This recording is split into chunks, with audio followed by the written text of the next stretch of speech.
아멘. 우리 하나님께 영광의 박수 올려드리겠습니다. 가정의 달 첫 주일입니다. 또 어린이 주일이기도 합니다. 어린이 주일을 맞아서 주신 본문을 가지고서 자녀의 신앙 교육에 대해서 생각하고자 합니다. 특히 디모데와 그 가정의 신앙 교육에 대해서 생각을 했으면 좋겠다 싶습니다. 오늘 본문 마지막 절 5절 말씀인데요. 5절 말씀 다 같이 한번 다시 보도록 할까요? 5절 말씀입니다. 다 같이 보겠습니다. 이는 내 속에 거짓이 없는 믿음이 있음을 생각함이라. 이 믿음은 먼저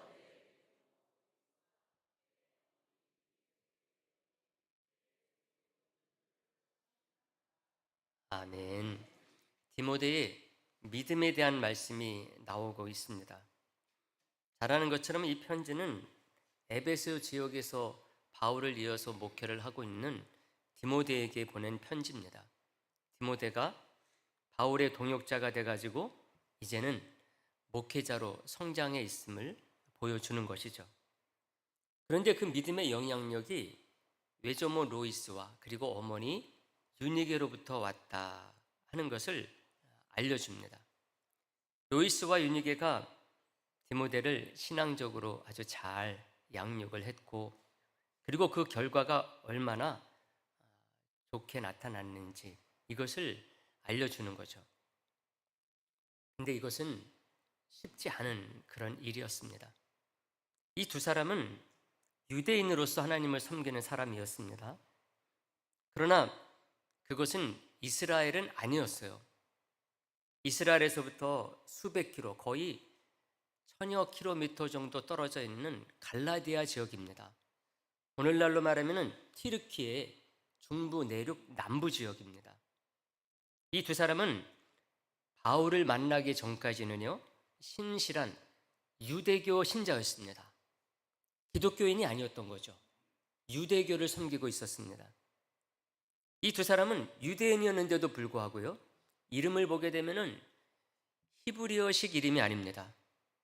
분명히 유대인인데 유대식, 즉 히브리식 이름이 아니라 헬라식 이름을 가지고 있습니다. 그리고 히브리어식 이름이 따로 있었느냐? 그것도 아닙니다. 베드로 같은 경우도 이름이 헬라식이거든요. 근데 히브리어식 이름이 있습니다.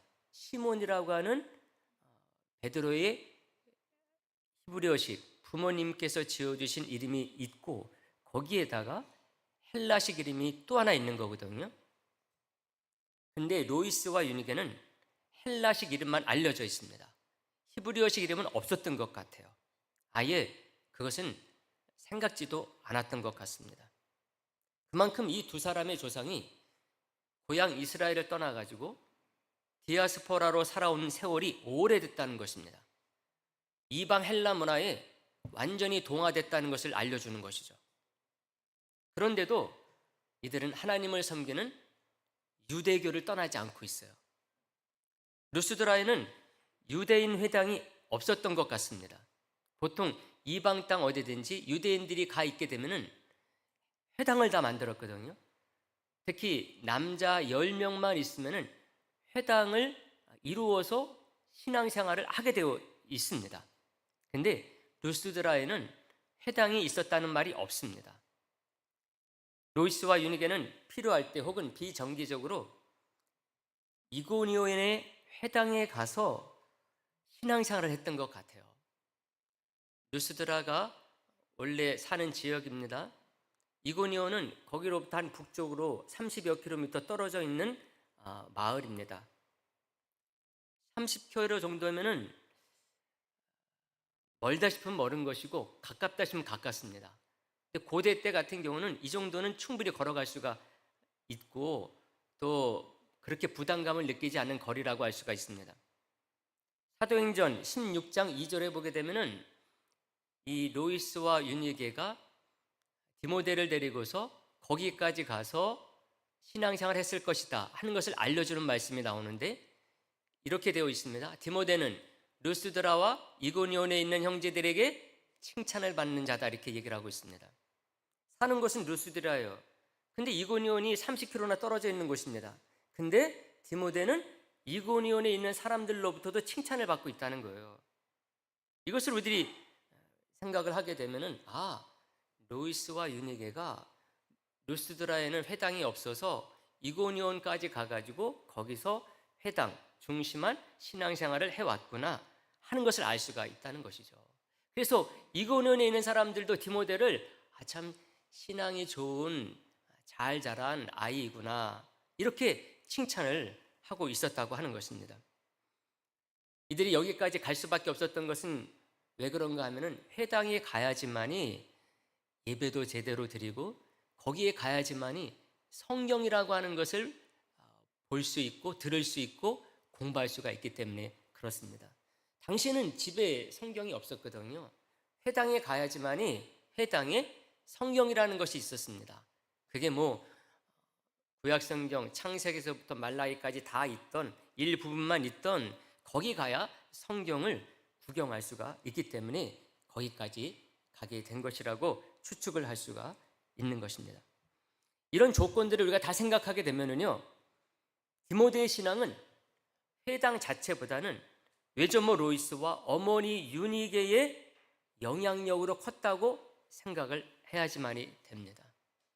이고니온이 30여 킬로나 떨어져 있기 때문에 거기를 매주 가진 않았을 거예요. 안식일마다 가기는 힘들거든요. 그리고 이 디모데의 아버지는 유대인이 아니라 헬라인이었었기 때문에 무슨 일이 있으면 가지 못했을 것입니다. 그러므로 디모데의 신앙은 전적으로 할머니 로이스, 어머니 유니게로부터 계승됐음을 생각해야 된다고 하는 것이죠. 우리는 이것을 디모데후서 3장 15절을 통해서 확인합니다. 3장 15절 말씀 다 같이 보도록 합니다. 다 같이요. 또 어려서부터 성경을 알았나니 성경은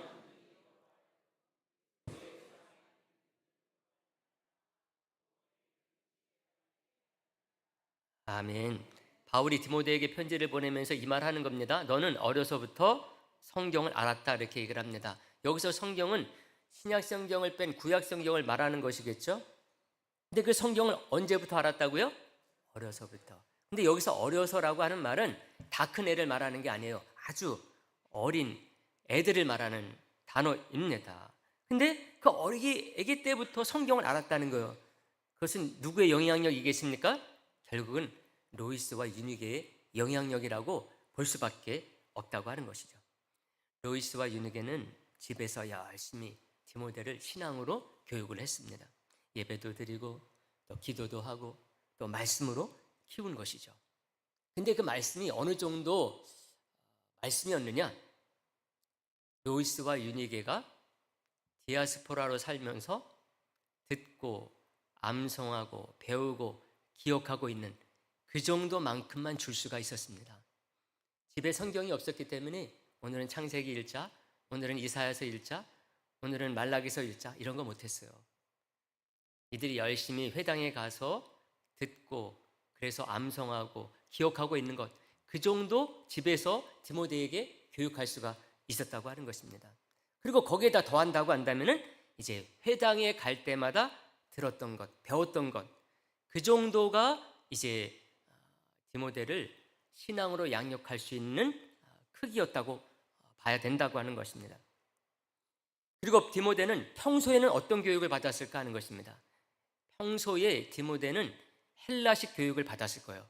부자였으면 헬라식 교육을 더 잘 받았을 것이고, 그렇지 못했다고 한다면 거기에 맞는 정도의 헬라식 교육을 받았을 것입니다. 왜냐하면 아버지의 뜻이 그것이기 때문에 그렇습니다. 아버지는 헬라인이었다고요? 유대인이었다고요? 헬라인이었습니다. 사도행전 16장 3절을 통해서 그것을 확인할 수가 있습니다. 16장 3절 말씀, 이 말씀도 다 같이 보도록 하겠습니다. 다 같이요. 바울이 디모데를 데리고 떠나고자 할새 그 지역에 있는 유대인으로 말미암아 그를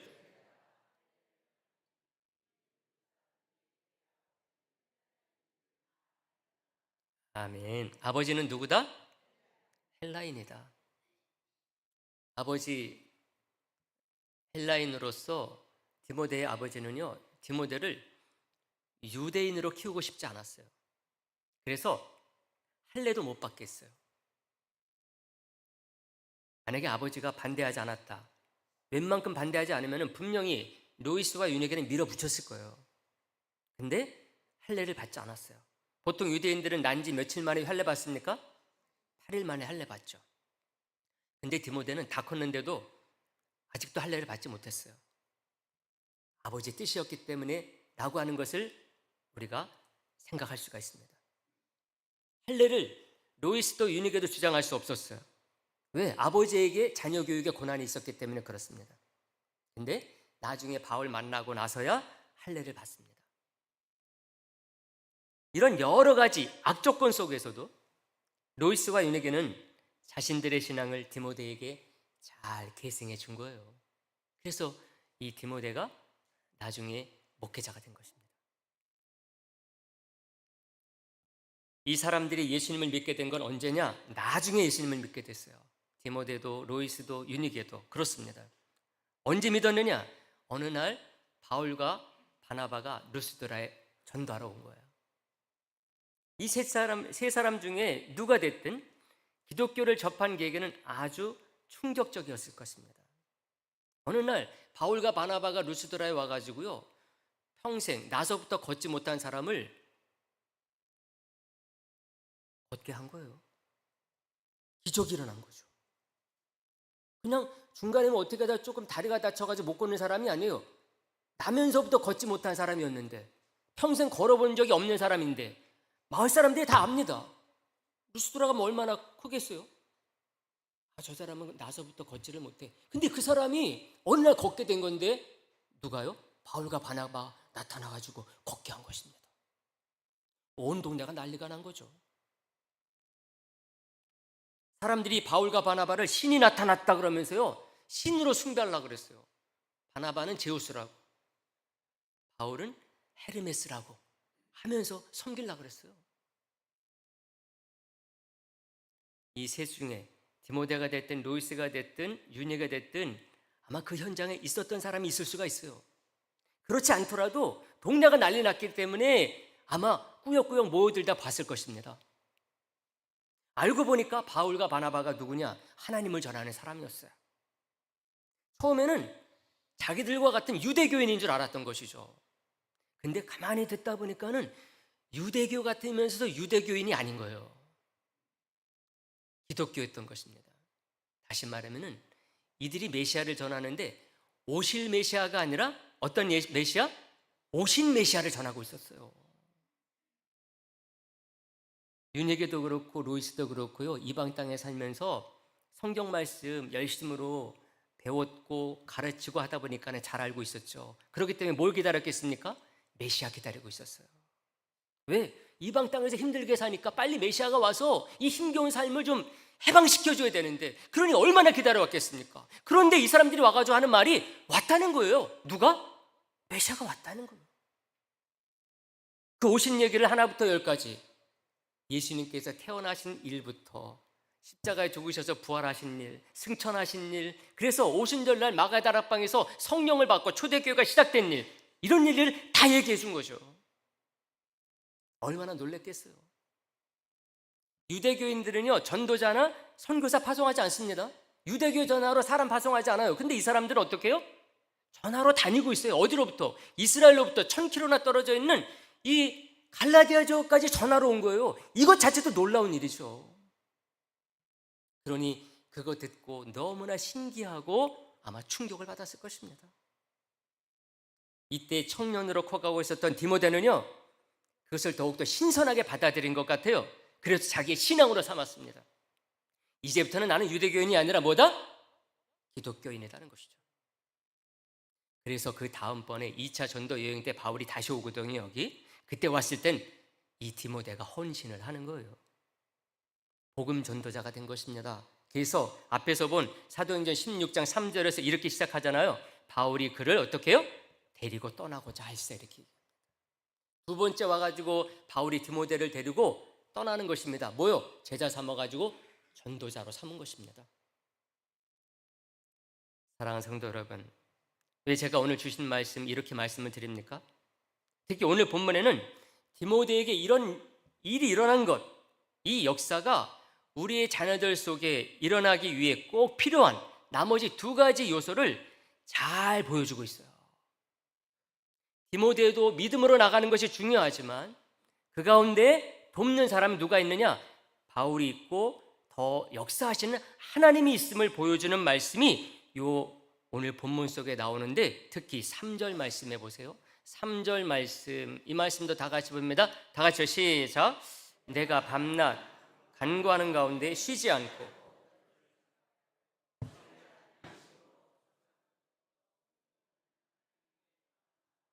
아멘. 누가 지금 밤낮 간구합니까? 바울이 디모데를 위해서 밤낮 간구하고 쉬지 않고 있다고 하는 것입니다. 오늘날 우리로 얘기하면은 어린 생명들 놓고 열심으로 기도하는 부모님을 생각할 수도 있어요. 우리 다음 세대 교육하고 있는 주일학교를 생각하게 되면은 우리 교사들을 생각할 수가 있습니다. 근데 거기에 더 중요한 건 뭐가 있느냐? 누가 있느냐? 하나님이 계시다는. 하나님은 그냥 계시지 않고 그 가운데 역사하고 있음을 이 말씀 속에 보여주고 있습니다. 사랑하는 성도 여러분, 많은 분들이 우리 한국 교회의 미래를 비관적으로 보고 있습니다. 근데 제가 이것을 다시 곰곰이 생각했어요. 우리 한국 교회가 앞으로 비관적인가? 그래서 다시 제가 생각하게 됐어요. 비관적이 아니다. 왜? 하나님의 역사 때문에. 이것을 오늘날 우리 한국 현재가 증명합니다. 교회도 마찬가지예요. 오늘날 우리가 보고 있는 한국의 현실이 이것을 증명해 주고 있다고 하는 것입니다. 비관적이 아니라 소망적이라는 거죠. 한국은 현재 세계의 중심을 차지하고 있는 나라라고 보면 됩니다. 그만큼 세계 여러 나라에 영향력을 끼치고 있어요. 한국처럼 되고 싶어하는 나라들이 얼마나 많은지 모릅니다. 뿐만 아니라 한국 교회처럼 되고자 하는 세계 교회가 얼마나 많은지 몰라요. 이렇게 세계가 부러워하는 우리나라 그 중심에 누가 있느냐? 기독교가 있어요. 기독교인들이 있습니다. 각계각층의 다양한 분야에요, 기독교인들이 포진해서 많은 영향력을 끼치고 있습니다. 정치, 경제, 사회, 문화 여러 분야에서 마찬가지입니다. 제가 두각을 나타내는 분들 가끔가다 언론을 통해서 접하게 되면은 웬만한 분들은 제가 꼭 그 신상을 찾아봅니다. 뭘 확인하겠어요? 종교가 뭔가 찾아봐요. 그러면은 대부분들이 다 기독교인들입니다. 기독교인들이 오늘날 이 한국 사회 속에서 많은 영향력을 끼치고 있는 거죠. 물론 부정적인 영향력으로 말미암아 안티 기독교인들이 늘어나는 것 우리가 걱정하고 있습니다. 하지만 이것도 기독교의 영향력이 어느 정도냐, 이것을 알게 하는 부분이에요. 기독교인이라고 다 좋은 기독교인만 있는 것은 아닙니다. 나쁜 사람도 있어요. 근데 그 나쁜 기독교인들마저도 이 사회에 적지 않은 영향력을 끼치고 있어요. 좋은 적용이 아닐지 모르지만은요, 바울이 이런 말을 한 적이 있습니다. 빌립보서 1장 15절 말씀이에요. 이 말씀 다 같이 보도록 할까요? 다 같이 봅니다. 어떤 이들은 투기와 분쟁으로, 어떤 이들은 착한 뜻으로 그리스도를 전파하나니. 아멘. 그리스도를 전파하는데 어때요? 어떤 사람은 투기와 분쟁으로도 예수 전한다는 것입니다. 그 뒷절 18절에 이렇게 또 말을 해요, 바울이. 그러면 무엇이냐? 거칠애로 하나 참으로 하나 무슨 방도로 하든지 전파되는 것은 누구다? 그리스도니 이로써 나는 기뻐하고 또한 기뻐하리라. 딱 말합니다. 진실로 하든 거칠애로 하든 예수 전해지면 된다는 거예요. 바울이 이것 때문에 기뻐한다는 것입니다. 우리는 항상 좋은 성도들에 의해서 좋게만 전해지는 기독교를 원하죠. 근데 그렇지 않다는 거예요. 나쁜 사람을 통해서도 예수 전해진다는 것입니다. 그렇지 않습니까? 어떤 믿지 않은 사람들은요, 기독교인들 선한 일 많이 하면은요, 아유 잘난 체 하고 있네, 그렇게 생각하고 안 믿어요. 근데 어떤 사람은 기독교인들 못된 사람들 나오면은 도전이 되네, 저럴 수도 있는 거구나, 오히려 반대로 영향을 받고 예수 믿는 사람들이 있어요. 누가 역사하기 때문에? 하나님 역사하기 때문에. 이상하게 역사한다니까. 바울이 이거 말하는 거예요 지금. 거칠애로 하나 참으로 하나 무슨 방도로 되든지 전파되는 것은 예수 그리스도니 내가 기뻐하고 기뻐한다.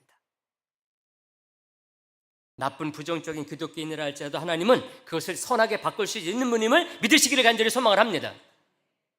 감사한 것은 근데 그런 나쁜 부정적인 기독교인들보다 훨씬 더 많은 좋은 기독교인들이 이 땅에 있다는 것입니다. 여러분 주위 여러분들 지금 보세요. 앞에 옆에 보세요. 얼마나 멋진 기독교인들인지 모릅니다. 보세요. 서로 보세요. 감사합니다. 서로 보시면서 잘하고 있습니다.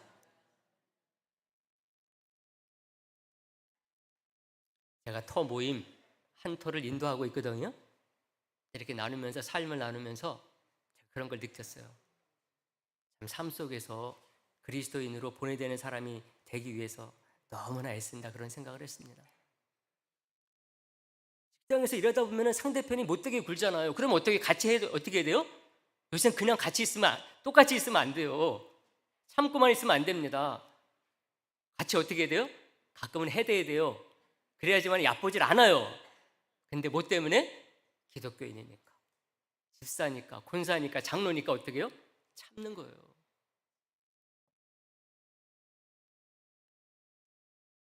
그렇게 우리 기독교인들이 더 많은 곳에서 더 선한 좋은 기독교인으로 살고 있는 것이 우리 지금 한국 사회입니다.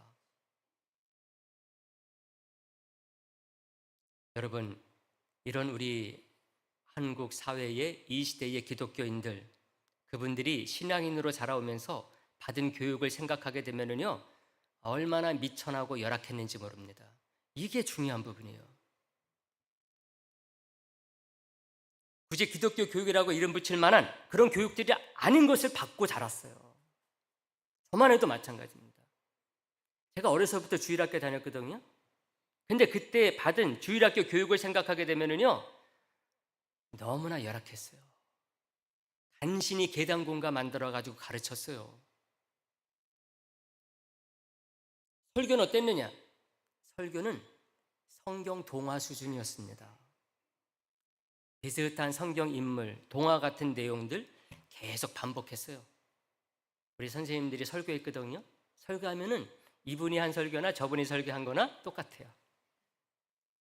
오늘 이거 했는데 다음 달에도 똑같은 분 또 얘기해요. 아브라함 얘기하더니 다음 선생님도 또 아브라함 얘기해요. 내용이 좀 다르느냐? 해석이 좀 다르느냐? 아니에요. 똑같은 얘기 또 합니다. 해석이라는 게 별로 없었어요. 그냥 똑같이 전하는 거예요. 똑같이 전하는데도 불구하고 잘못된 부분들이 많았어요. 제가 나중에 신학교 공부하면서 그걸 많이 깨달았어요. 이게 1970년대입니다. 제가 이제 커서 신학교를 나오고 부교육자가 됐습니다. 그래서 중고등학교 학생들을 많이 섬겼어요. 1990년대입니다. 이때는 어땠느냐? 저도 그랬고 교사들도 항상 뭐를 호소했는가 하면은 왜 이렇게 자료가 없느냐는 것입니다. 학생들 좀 잘 가르치고 싶은데 자료가 없다는 거예요. 기독교 교육 발전이 느렸어요. 근데 이건 물론 그 당시에 세상 교육도 마찬가지였었죠. 교사와 학생들의 열정이 다했다고 다라고 해도 과언이 아닙니다. 자료도 없는데도 불구하고 교사들 얼마나 열심히 가르쳤고 학생들은 얼마나 열심히 모였는지 모릅니다. 이런 열악한 환경과 교육을 통해서 자란 사람들이 지금 세계적으로 주목받는 나라를 일구게 된 것입니다. 그들의 자녀손들이 세계의 주역이 되고 있는 거예요. 문제의식 투생이었었고 비판적인 상황 속에서도 오늘날 이런 결실을 누리고 있는 것 우리가 생각하게 되면요 우리가 지금 하나님의 숨은 역사와 은혜를 과소평가하고 있는 것이 아니냐 하는 것입니다. 요즘 세계에 나가서 이름을 떨치는 20대 젊은 사람들, 그 사람들 다 누가 가르치고 있습니까? 1970년대, 90년대 교육받은 사람들이에요. 그들 가운데 신앙인이 있다고 한다면 그들의 신앙교육이라고 하는 것은 미천했습니다. 근데 그 사람들이 지금 열심으로 자라더니 이런 세계적으로 참 유명세를 갖고 있는 많은 젊은 사람들을 키우고 있는 거예요. 이게 다 누가 한 일이냐? 우리는 날마다 부족했다 그렇고 너무나 모든 것들이 열악하다고 그랬는데도 불구하고 이거 다 누가 했다? 우리가 한 게 아니거든요. 누가 하셨느냐? 하나님이 하신 거예요. 근데 우리는 지금 미래에 대해서 뭐라고 얘기합니까? 지금 현실을 보니까 옛날보다 못하니 앞으로 더 못할 거야. 비관적으로 보죠. 뭐를 무시한 것입니까? 하나님의 역사를 무시하고 있어요. 우리가 그렇게 부족했는데도 불구하고 하나님은 놀라운 역사를 이루셨으니 지금 우리가 이 정도니까 하나님은 앞으로 얼마나 더 놀라운 일을 이루실 것인가 믿어야 됩니까? 말아야 됩니까? 믿어야 되는 것이요. 믿어야 되는 겁니다. 나를 믿는 것이 아니라, 우리를 믿는 것이 아니라, 상황을 믿는 것이 아니라 누구를 믿습니까? 역사하신 하나님 믿는 것입니다. 그래서 우리는 다가올 미래에 대해서 다시 생각해야 돼요. 소망적으로 생각해야 됩니다. 우리는 그 어려운 상황 속에서도 얼마나 모이기를 열심히 했습니까? 얼마나 뜨거운 마음으로 자녀를 위해서 기도했습니까, 여러분?